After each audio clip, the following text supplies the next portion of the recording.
Why are you thinking like this? Where might this have originated from in your childhood, in your adolescence? So literally all of the ways that you show up have their root in your childhood or adolescence. And that's the kind of detective work. That's what's interesting, right? It's almost like, okay, great. This is exciting. How do we work this out? How do we solve this conundrum? Because there is an answer. And when you work on it, it's like a domino. You push that first domino and everything else falls down, and it changes how you show up in the present.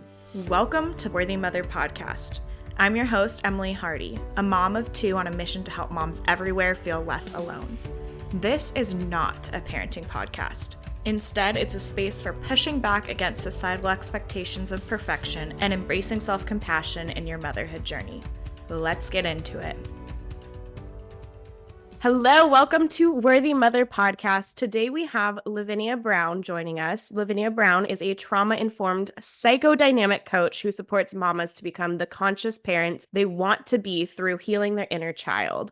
She has so much insight into how our inner child informs the way that we show up to our roles as parents, as mothers. And I believe that you will find all that she has to share with us to be both validating in your experience as a mother and also informative on how we can actually take action to make change and get closer to that, version of a mother that we want to be showing up as, because there's a lot of work that sometimes has to happen on the back end to be able to do that. And, I think inner child healing is something that we are hearing more and more about, which is really exciting, but it can still sometimes feel a little bit like, what exactly are we talking about? So, Lavinia, welcome to the podcast. I'm so grateful that you are here with us, sharing your wealth of knowledge. Can you just tell us about yourself and the work that you do? Sure. So, as you said, I'm a psychodynamic coach, which means understanding how your past is affecting your present, because you would be amazed. Most people just go, yeah, my childhood, whatever, it was difficult, but I'm an adult now. Like, who cares? Like, it's way gone. But I would say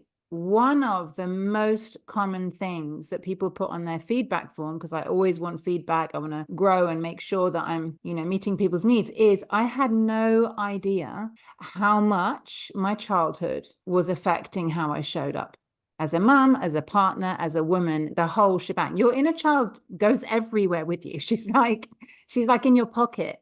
So for me, that's the lens through which I see everything. How did your past affect your present, or the other way around? If you're suffering mama rage, if you feel volatile, if you feel like you can't dislodge this permanent low-level anxiety, if you feel like you're always depressed and you've got so much in your life to feel happy about, but you're just not enjoying it, my job is to go, okay, where does this come from? Let's heal the root cause. And once we've done that, I'm not saying that makes you a perfect person who's like, da, da, da, every day. Of course, we have human emotions. But what it does mean is that you've cleared your backlog. You've cleared the baggage, literally, that you've been carrying since then that is trapped in your body. It's very much body somatic work. And once you've done that, at least you're parenting from you. Right. And I believe that is our duty, to not project onto our kids our parent stuff, our grandparent stuff, all of our ancestors' stuff, which is unconsciously passed down until we consciously do the work. So that's what I help mums to do. I'm curious with the way that parenting styles are just kind of shoved in our faces right now. I mean, I think, I say that, and I don't necessarily mean that in a negative way. There's a lot of great resources out there on social media and, just in the world about how we can be more conscious parents, how we can gentle parent, the things that we could do to hopefully not pass on some of those traumas that maybe we had as children, right? But they really are everywhere, these conversations. And I have found that sometimes there can be like guilt and shame associated with not being able to implement the things. Like, it's like, if you just did this, things would be better, right? What are your thoughts on the way we are having those conversations about parenting? It's a really good point. I've called out a couple of people. I don't like calling people out because it's not really my style. I don't particularly like confrontation, but I've seen a couple of posts where I'm like, what are you, I've had to go, I can't let this go. I have to say something. And it's always difficult because if it's someone's page, then they're allowed to post whatever they want. It's, their thing. But once I said quite recently, what are you trying to get to here? What are you trying to do? Because the more you shame someone into being a responsible or respectful, or I don't know, I've also seen, I'm sure you have, be the ancestor your kids want you to be, or something like that. This, if you use shame to do that, how is that helping anyone?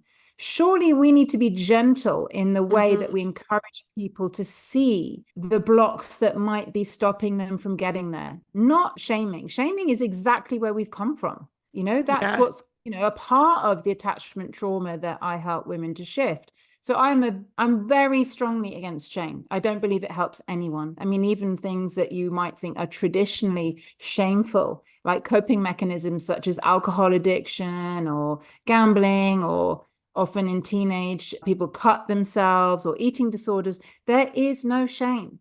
There is no shame, because what was it? It was a coping mechanism. What is a coping mechanism? It helped you cope. And I remember this being a bit of a light bulb moment for me. I had an eating disorder for like 16 years, from 16 till 31. And it wasn't until essentially my partner loved me unconditionally enough for me to start even thinking about loving myself that it shifted. And I remember someone, oh God, I saw so many people about it. Nothing ever helped until I started loving myself, and the inner child was part of that. But I remember someone saying to me, how did it serve you? Because I was always ready, like going in to see somebody, oh, I've got an eating disorder. I'm like, oh God, like waiting to be hit, almost like a dog that's done something wrong. You're almost like bracing. I got an eating disorder. And she said, how did it serve you? And I was like, what? It just like, what are you talking? And she was like, well, think about it. How did it serve you? And I had never, ever, I was like, I don't know, 23 at the time. I had never thought about anything like that, because my pattern as a child was, how dare you do that? What were you thinking? How stupid? Da, da, da, da, da. You've disappointed us. Always, I've got it wrong. I've got it wrong. I've got it wrong. And that was something I carried until, quite recently. But to be told, how did it serve you? Oh, so that's what I try and encourage. Looking at anything you've done, any mistake that you might be making now in trying to show up as a gentle or respectful parent. It's okay. Of course, it's not ideal. I'm not going, oh, what? Are you saying that we can all hit our kids? No, of course I'm not. Don't be stupid. I'm saying we may have limitations and faults. We're human. It's not ideal. We want to be better. Of course we do. That's why we're doing the work. But don't beat yourself up constantly over every single mistake, because that's not helping you and it's not helping your children, right? We don't want to be in a position of powerlessness. We want to feel hope. So I'm also quite against labels. A lot of people come to me saying, I suffer from depression. I've got, my son's been diagnosed as, And I'm like, okay, cool, great. That's fine. I normally say to them, how does that make you feel?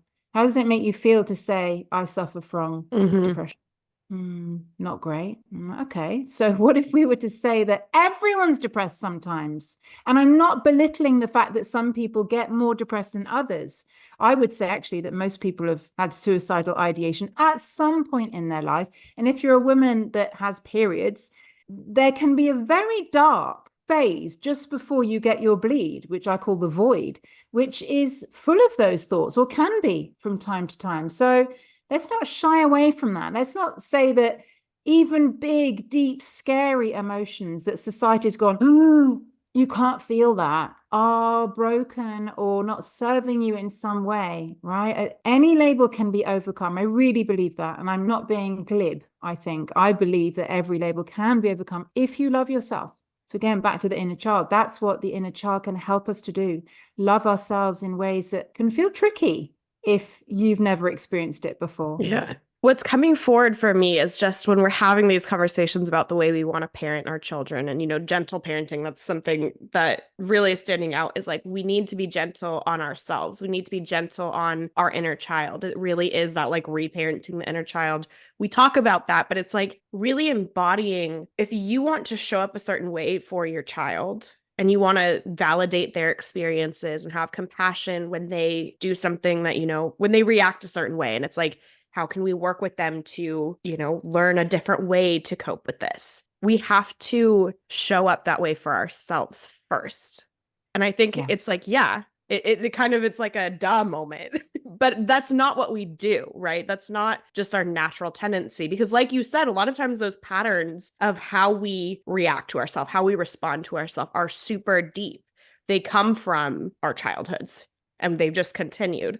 I'd love to talk about that a little bit, about the things that we bring with us from our childhood. And I know you talk about traumas and you talk about big T traumas and little T traumas. Can you kind of break that down for us so we can get an understanding of what that means? If you're somebody who's like, I didn't really have a traumatic childhood. I know that's something for me, learning that, like, yeah, I had a really stable, loving home.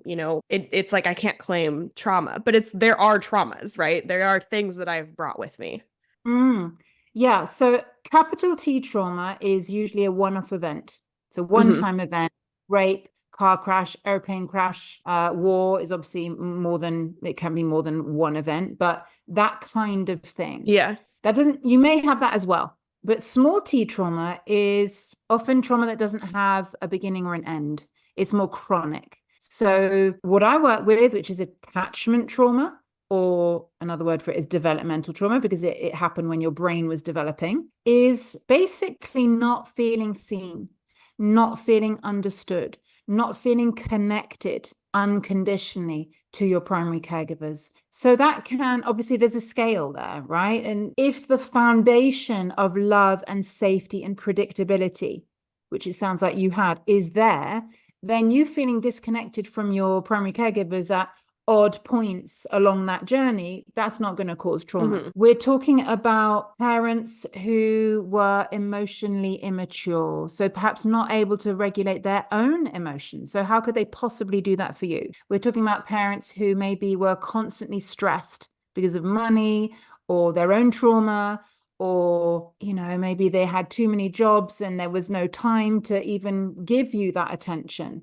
We're talking about parents who weren't able to create that emotional, physical safety, who weren't able to validate you in the way that you needed, who weren't able to attune to your needs. They weren't that switched on. They didn't notice your needs, maybe because they couldn't, or maybe they wouldn't. I mean, quite a few parents are kind of willfully blind. They just want to because it was too difficult and too inconvenient. So it's that kind of thing. It's being brought up in an environment where you didn't have that security, that kind of context within which your mum losing it, being angry once, or your dad walking out, or whatever it was, not having that context for those blips not to feel bigger than they were. If we have that context, and I believe that all of us are trying to create that context. So I'm always saying to my mum clients, it's not the same.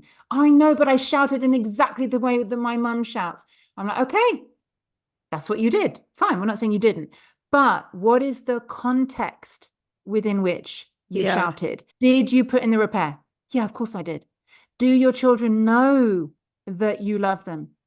I think so. Do you tell them? Yes. Do you show them? Yes. Did you explain that it wasn't their fault? Yes, of course. Okay. So that's completely different to what your mum did, because you probably didn't have any of that padding around it. And like I said, the context of safety wasn't there in the first place. So if someone shouts at you, or you overhear your parents arguing, that's quite a common one, or divorce, or, parents being volatile, not really knowing what kind of mood they were going to be in. And if they were in one mood, that could switch quite unpredictably. If there's no context behind that, that is trauma. That is attachment trauma. You don't have that secure feeling that you are worthy and lovable and worth changing for. That's the problem with a lot of our parents. They had their faults. Of course, they've got their faults. We've got our faults. But what we're doing that is different is we're taking responsibility for those. We're trying to be aware of what the root cause is. We're trying to change it. And even if you fail in all those three things, the fact that your children can see that you are trying to change, that makes them feel that they are worth changing for. And that's huge, right? Yeah, that's a beautifully said. The way that we can show our kids that we love them and create that space of conversation, really, of openness and the secure attachment, right? And how that doesn't have to look like perfect parenting. You don't have to be following some model of parenting to a T to be able to create an environment where they know they are worthy of your efforts in doing that. And I think there's a difference there from what I think probably a lot of us feel, right? A lot of us might feel like I can't mess up. And if I'm messing up consistently, or like, I'm having a hard time breaking these patterns, that, well, throw in the towel, I've screwed it up. But it's our kids knowing that we love them and knowing that they are worth our efforts in doing it the way that we want to do it, right? Even if that takes work, is huge. And I think it's kind of a like breathe a sigh of relief a little bit hearing that, because it's something that I think a lot of us do struggle with, right? Definitely. I think parenting's not like eating too many cookies. We've all done it like, oh, well, I've had 3 now. I might as well finish the packet, because you're in like, might as well make this my binge night. It's not like that. You can screw up over and over and over again. And trust me, I did. You can keep putting in the repair. And again, so many women come to me going, I just can't put in the repair anymore. I'm like embarrassed. And I felt like that with my children going, I can't say sorry again. I've got to just stop. Like, stop doing it. Stop having to say sorry. But in the end, you're showing your humanity. You're showing that you care enough to put in the repair. So it's not like, oh, screw it. And if we are doing that kind of black and white thinking, the cookies, screw it. That again, because that's how I see things, it's like, okay, well, where does that black and white thinking come from? Why are you thinking like this? Where might this have originated from in your childhood, in your adolescence? So literally all of the ways that you show up have their root in your childhood or adolescence. And that's the kind of detective work. That's what's interesting, right? It's almost like, okay, great. This is exciting. How do we work this out? How do we solve this conundrum? Because there is an answer. And when you work on it, it's like a domino. You push that first domino and everything else falls down, and it changes how you show up in the present. Yeah, I love how it keeps pulling back to it is the inner child. It's like, this is really important, right? This is really important to have this awareness and to be able to understand that if we want to make change, a lot of times there's like work that needs to be done behind that to make it so that we can make the change. And knowing that, then you can have so much more compassion for yourself in the way that you show up, because it's like, yeah, it is hard. It is, And it's not just it's not the fault. We blame ourselves. Again, going back to childhood, I was blamed for everything. I should have known better. I should have been more mature. I should have been more responsible. I mean, now we don't really do that so much, but we can do it unconsciously. Children are children. Of course, they're not responsible. Of course, they're making the wrong decision. But, many of us were treated like mini adults or adults in the making. So, yeah, constantly going back to the inner child and asking yourself, this feeling that I've got now, when do I remember feeling this before? Who used to make me feel like this? How can I track it back to something that isn't about what I've done? It's about the kind of the patterns that were instilled in me when I was little, when my brain was developing, hence developmental trauma. So then how do we address the inner child healing? Because obviously like that is the piece here. That is the thing that's going to flip the switch, so to speak. It's the thing that can get us moving in that direction. Obviously awareness that's even a thing to consider is huge. But then how do we go about, the healing? So I break it down into 2 strands. 2 main strands. Obviously, there's many other things that you can do. And like I said, this is very much body work. So we want to always come back to the body. Many of my clients come to me saying they've done years of therapy or counseling, and they know the story of what happened to them very well. They're so used to telling it. It's almost like they're devoid of emotion. I have to say, I can't feel anything when they're telling me. Oh, I know, it's because I've told it so many times. Nothing's shifted because they've just talked about the story. That's never going to shift anything. We've got to go down to the feeling behind the story. That's how we do it. So one way of doing that is through releasing the old stuck feelings that we weren't able to process at the time. So it's literally all the stuff that you felt scared of expressing, or felt you weren't allowed to show, or you were given the message indirectly was inconvenient or wrong or shameful or too dramatic or too sensitive, or whatever it was you were labeled as a child. That all got shoved down It got swallowed, and your needs got swallowed. Your need for affection, your need for closeness, and your need for authenticity, your need blah, blah, blah. These needs and these feelings got swallowed if you were given the impression that the consequence of showing them would be pain, emotional pain, physical pain, rejection, abandonment, whatever that looks like. I always say to my clients, that doesn't matter. The fact that you repressed it isn't a bad thing. Again, let's not go down a shame spiral. You did it because you had to. That's what got you through, right? You had to conform to what your parents believed was right and worthy. You had to do that to fit in. So you've done that. That's okay. Now, however, you can process what's still in your body. You have the resources and you have the tools. So we start to channel these old stuck feelings towards towards the perpetrator, and usually that's your parents, your primary caregivers. So we focus on the negative. We focus on all of the negative feelings that you've swallowed: the disappointment, the irritation, the frustration, the anger, the grief, the shame, the resentment. We focus on all of these feelings and why they're there by essentially, inverted commas, blaming the parents, blaming temporarily. So when I say blame, I mean it in a very specific sense, in that when you're blaming someone else and you're pointing the finger at somebody else, actually what you're doing temporarily is advocating for yourself. And who's advocated for you before? Maybe no one. If you kept taking the blame for everything, so therefore you learned then to blame yourself, you've probably never advocated for that part of you that's wounded. So whilst people go, oh, blame, no, I want to forgive, I want to move on. Fine, you do that then. But it's pretty hard to forgive when you're still full of resentment and hate and whatever. So I kind of sometimes think of it like a swamp. You're on one side of the river. You want to get to the other side, which is acceptance of your parents, acceptance of your past. You want to make peace with your past. You want to reconcile what happened. You don't want to hold it against your parents. You want an authentic, meaningful connection with them. To get there, we have to drain the swamp so that you can walk across the empty river. But we have to drain that swamp first, because you can't get to the other side of the river whilst it's swampy.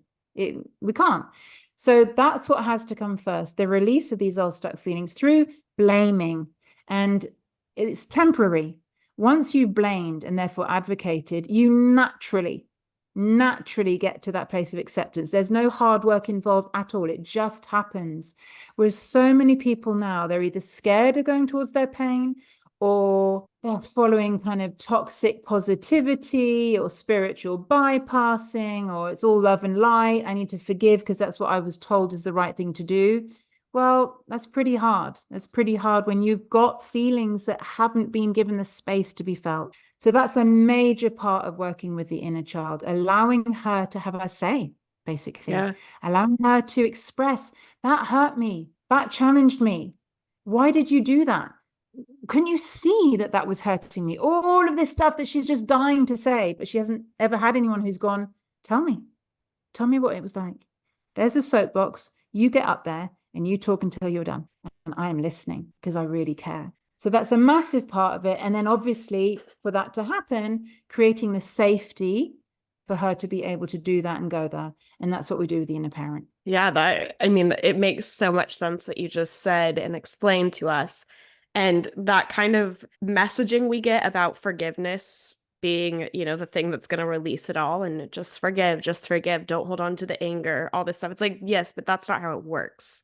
That's not how it works in our bodies. To get them. And, I'm certainly not dissing anyone who's got religious beliefs around forgiveness. I've been kind of brought up on that quite a few times. We both believe the same thing. Actually, what I'm saying is, for me, forgiveness is acceptance. That's how I call it. Forgiveness will come, but it doesn't come, in my experience, through mindset work. You can't think your way into forgiveness. Maybe you can. I can't. It didn't work for me. So, for those that can't, maybe some people can, amazing. That's amazing. But for those that can't, this is a great way to get there. Yeah, it's almost like we don't want to bottle the emotions up the same way that we have forever. And that's kind of, if it's just like, okay, I just need to release this, and there's nothing actually happening to release it, right? You're just saying, let it go. It's like there's something that needs to happen to let it go. You have to process that. You have to express that. Like that's such an important piece of the puzzle. And so it really clicked the way you explained that. It makes so much sense. That's another thing. Carving out the time to do it. I can talk about releasing emotions left, right, and center, but I don't always carve out the time. Yeah. Then we'll get physical symptoms that show us that we need to. Like, for example, beginning of December, I got a really bad sty in my eye, which if you're going to be kind of alternative about it, I like to just look at what the alternative explanation might be and then take it with a pinch of salt. Does it resonate? Does it not? Anyway, sty is meant to be anger. I was thinking, oh, what is that about? I've been feeling a bit angry, but I'm letting it out. And obviously I wasn't. I had it for like 3 months, and it was awful. And I just got one yesterday. I'm like, no, no. I was like, I haven't been angry. And I was like, oh no, hold on. I've been really angry the past 2 weeks, but I was definitely venting it. I've vented it to my kids, to my partner. I've been, expressing. But there's a difference between conscious release and unconscious release. And I was like, oh, for God's sake. I did not carve out time to consciously release this anger. So I'm like, please go away. Please go away. So I'm going to have to carve out some time to journal on it or really, really like choose. Basically, conscious releasing is choosing to go, right, I've got half an hour now. I'm going to be angry. I'm going to write it out, scream it out, punch it out, whatever that looks like. If you run it out, basically move that energy to your body. Because if you don't, your body will go, oh, hi, we've got a blockage here. So as you deal with it, we're going to have to deal with it. And that normally takes way longer. Once you've got a physical symptom, that takes way longer to heal than an emotional one. Yeah, it's good to hear that and kind of get that permission, so to speak, of like, it's okay to set aside the time to feel the really uncomfy emotions. Because a lot of us aren't used to that. A lot of us, it's like, I don't want to feel the anger.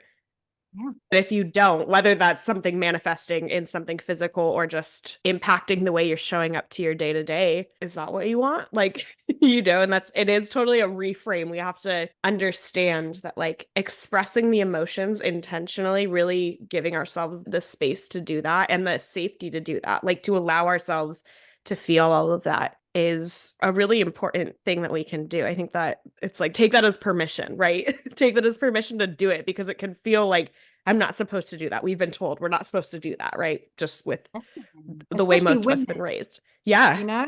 Women are less allowed to be rageful than men. We're a patriarchal society. Angry women, not attractive. Whereas an angry man, well, it could be kind of reframed as a leader or forceful or assertive or whatever. Angry women, people don't like angry women. So there is a big cultural taboo almost around anger. So tapping into your anger is really, really important. And, like I said, I forget. Sometimes I'm like, oh, yeah, I'm angry, but it's fine. It's not that bad. But when we don't carve out the time, our bodies will give us a knock on the door to remind us. Yeah. It's like the not doing it doesn't serve us. And I like thinking it's like maybe it did at some point serve us, and going back to that of like these coping mechanisms we've learned. We do live in this world and we want to fit in, we want to be accepted. And so, yes, there may be ways that it has served us, but knowing that like actually the way we show up and the way we're doing our lives, we need to be letting that out. We need to be coping a different way. Look at toddlers, tantrums. They're like, whoa, got some anger coming up. Watch out, everyone. Here's the tantrum. Yeah. They are intentionally being angry about whatever it was, the piece of toast, whatever. You cut the banana the wrong way. They are expressing themselves. But perhaps we as children were trained out of that. Hopefully we're learning not to do that. We're learning how to hold space for that so that our children won't have this issue. Of course, that doesn't mean we're going around, biting, kicking, slapping people as adults. But it's being in touch with when a feeling is there, which toddlers do brilliantly. There's no overthinking of, should I express this? Maybe I shouldn't. Should I keep this for later? Maybe I'm making a mountain out of a molehill. They don't do that. They just feel it. We have these layers of conditioning above the feeling, so much so that sometimes my clients are like, I don't know what I feel. I don't know what I feel. So it's that whole training process of reestablishing that connection with your body. What am I Mm-hmm. feeling? I don't know. Okay, well, is it good or bad? Not great. Okay, let's go with that. What kind of negative, right? It's so much about the body.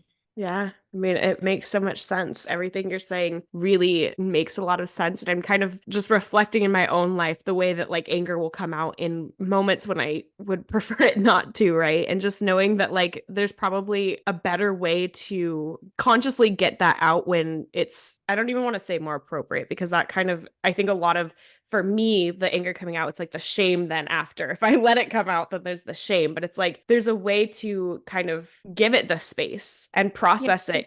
no, you don't want it exploding out. Mm-hmm. I mean, I was definitely that person. I think I had anger issues because I'd never been allowed to express it. And then in my 20s, I was expressing it in totally disproportionate, inappropriate ways because I could, because my parents weren't there. So Yeah. it was like managing, having gone from that side all the way across the pendulum to the other side, and then, slowly finding my way back to the center. Not easy. And the Yeah. poor people that I let it out on in the meantime. Well, and I think Sorry, they're listening. I I think for a sometimes, lot of moms too, that like, the whole mom rage thing. And it's like we do tend to see that with moms, like that kind of explosion that happens because it is like the bottling it up. And then there's all these factors, and it's like the anger that comes out because we can't hold it in anymore. And so I just think there's so much value in understanding the like full story, right? yeah, totally. And often it's your toddler or your child or your tween or your teen doing that one thing, the Mm-hmm. one thing that breaks, the straw that breaks the camel's back. And I don't know about other people, but I know for me, it was suddenly like, oh, I've got permission. I've got permission because whatever Mm-hmm. they did wrong, inverted commas, and therefore I'm now allowed, inverted commas, to be angry. And then this tsunami of anger would come out that was maybe 5% about what they'd Yeah. done, and 95% all the anger that I'd been holding on to for God knows how long. Yeah. So, yeah, and that's not fair on our kids or our partners or No. whoever we're on, right? So we do have to consciously, I think, go back to your childhood, because much of this mama rage is frustration with your inner child going, hey, how come he gets to be let off that? I didn't get to be let off that. That pisses me off. Or that they're jealous, or they're resentful, or they feel like they've given too much. Your inner child is like, but I've been so patient all this time, and now you reward me with this. And then it explodes because they feel like they've been holding it down. So there's so many reasons how, again, your past can come out in your present because we have the permission to be able to let it Yeah. out now. We're adults. We're not going to get spanked or rejected by our kids. Yeah. Our kids need us. So they, unfortunately, can be the ones that we feel safest sharing this backlog with. So many light bulb moments in this conversation that I hope anyone listening to, there's like something in this that has maybe just, triggered a way of thinking about this differently. And there's so much we can do with that, right? So I really appreciate you sharing all this incredible information with us. You really are the expert on this. At the end of these conversations, something that I really love to ask guests is how you take care of yourselves. And if you have any advice for other moms to take care of themselves, I think talking about moms pouring into their being, right, is really important and normalizing that. So just want to open the floor to you. It's a good question. I mean, going back to the themes we've explored today, Yeah. I would say anything that brings you into your body. Mm-hmm.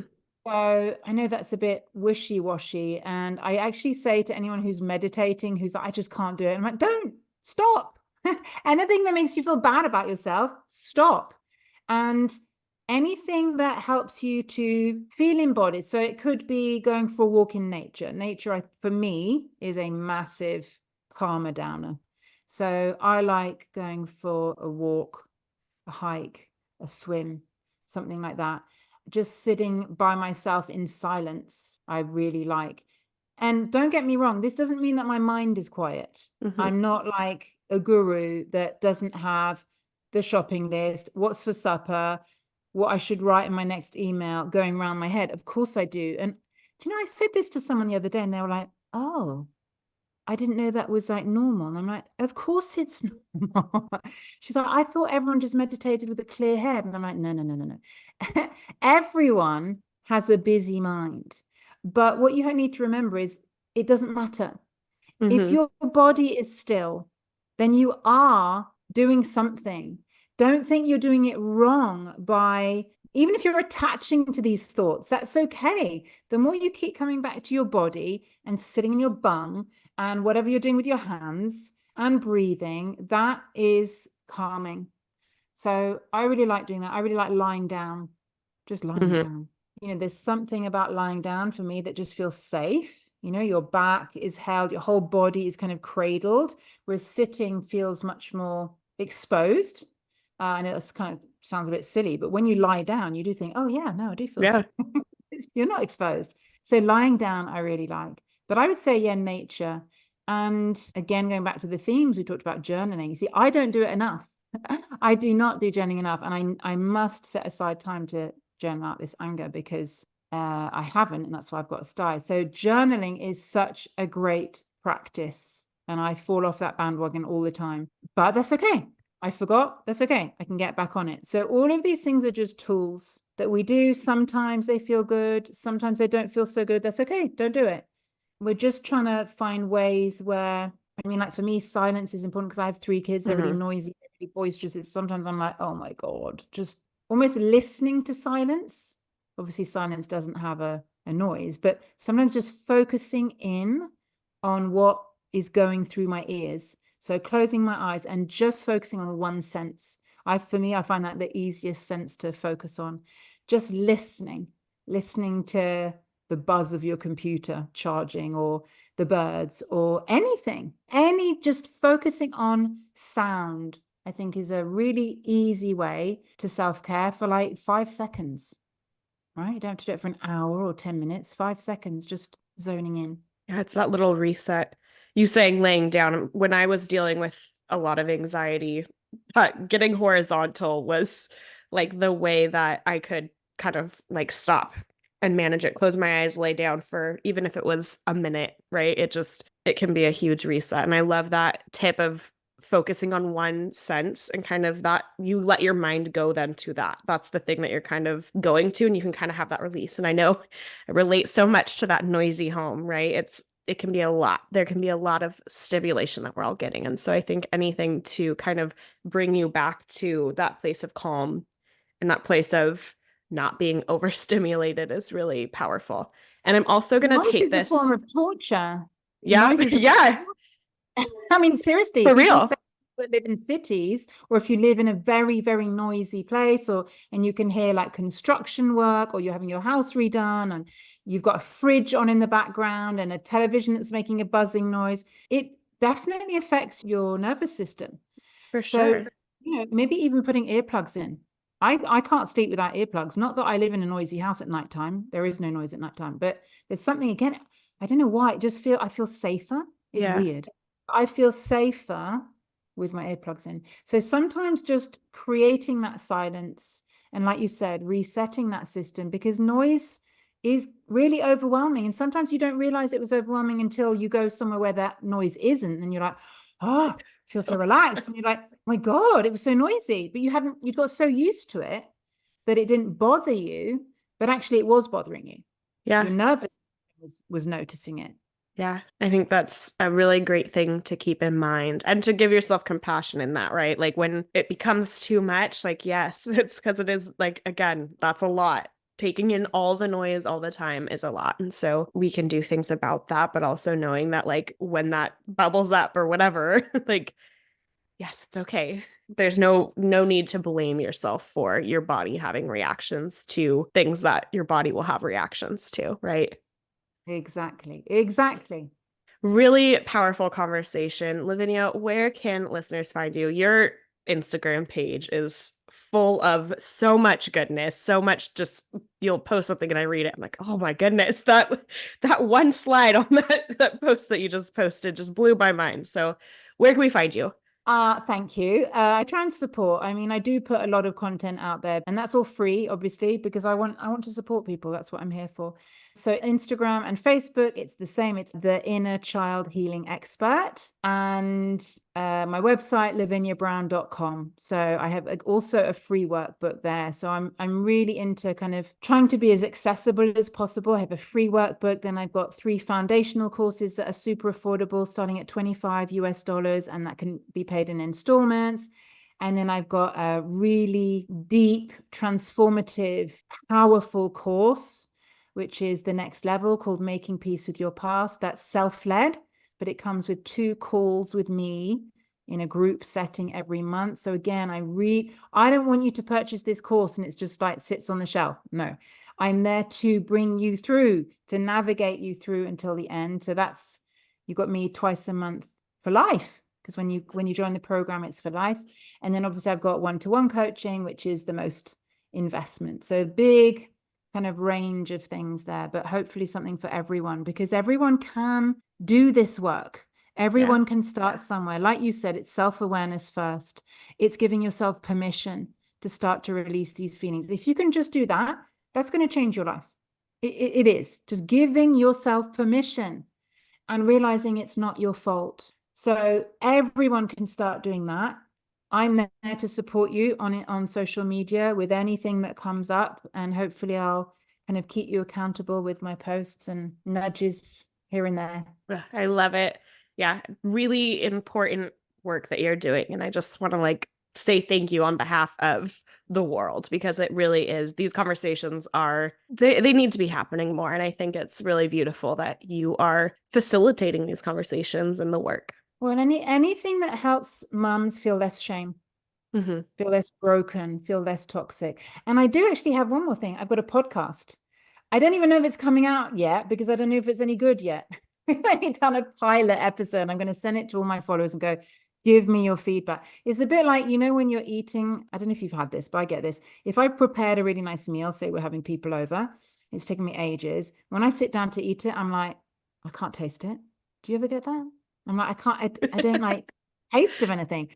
And it's a bit like this pilot episode that we're doing it with my partner. It's called Untriggered. And we did this episode last week. We're preparing it all. And I'm like, I've got no idea if this is good, if this is really boring, if this is interesting, if this is useful. I've literally got no idea. So I don't know if it will ever come to anything. Maybe it'll just be one pilot episode, but hopefully it will be. So that's going to be called Untriggered. As a follower who, consumes your content, I have a feeling that it is helpful. I hope so. It's just another way of, it's another bit of free content. But do you know what I mean? I was kind of like, yeah, I think it was okay, but I've got no You're too idea. Close to it. It's like, you don't, it came from your brain. So, well, that is amazing. And we'll have all of that linked in the show notes, and just really appreciate you being here today. Thank you so much for having me on your amazing podcast. Thank you for tuning in. I hope that this episode was impactful for you. This is definitely one that I recommend sharing if you have other moms in your life. I think all of us really could use the messages that we got in this episode. So definitely send it to all of your mom friends, all of that. And remember, you are worthy, mama.